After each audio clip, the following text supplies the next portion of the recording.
నాన్న కూడా నిన్ను నమ్మాడు. నిన్ను కాపాడినందుకు నన్ను మోసం చేశావు. నువ్వు అసలు ఏం మాట్లాడుతున్నావు టాకా?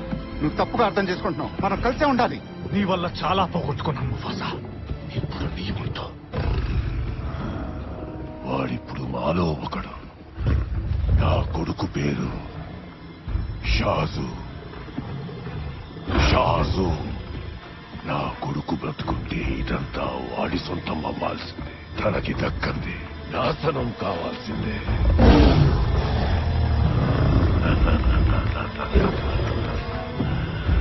నీ చావు ఖాయం.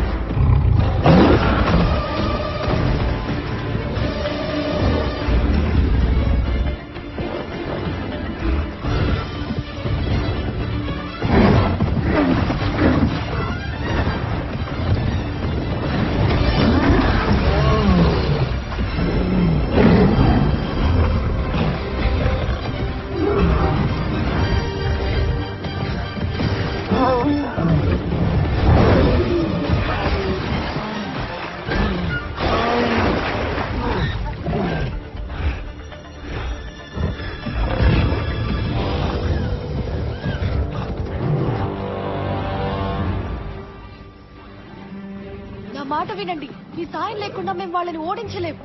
మేం చేయడానికి ఏమీ లేదు. మా రాజ్యాల నుండి తరివేస్తేనే మేము ఇక్కడికి వచ్చాం. వాళ్ళని మేము ఎదిరించలేము. కలిసి పోరాడండి. మీ పిల్లల కోసం, వాళ్ళ భవిష్యత్తు కోసం. ఏం భవిష్యత్తు? మాకున్నదంతా వాళ్ళు దోచేసుకున్నారు. వాళ్ళకి ఎంత దోచుకున్నా చాలదు.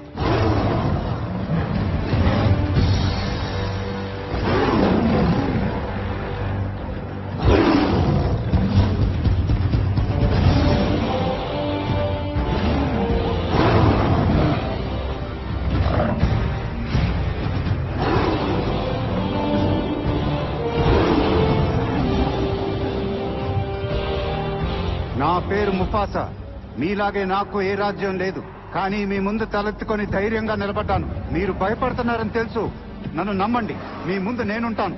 మన స్వార్థం కోసం పక్కవాడు ఏమైపోయినా పట్టించుకోకపోతే మన పతనాన్ని మనమే రాసుకున్నట్టు అవుతుంది. నువ్వు మాటలు బాగానే చెప్తున్నావు, కానీ నీకోసం మేమెందుకు చావాలి?